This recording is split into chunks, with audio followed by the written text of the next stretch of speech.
मिरची पिकामध्ये पहिली जी आळवणी आहे तर ती कोणती करायला पाहिजे, तर त्याचीच माहिती आपण आज या व्हिडिओच्या माध्यमातून जाणून घेण्याचा प्रयत्न करणार आहे.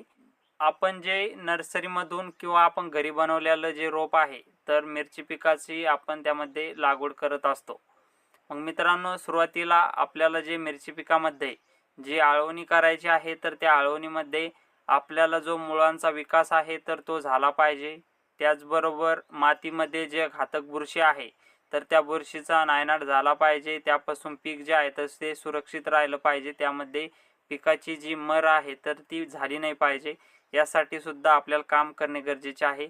त्यामध्ये चांगल्या प्रतीचं जे ह्युमिक आहे त्यामध्ये मग लिक्विड असो किंवा ते पावडर फॉर्ममधला असो, तर ते आपल्याला ह्युमिकचा वापर त्यामध्ये करायचा आहे.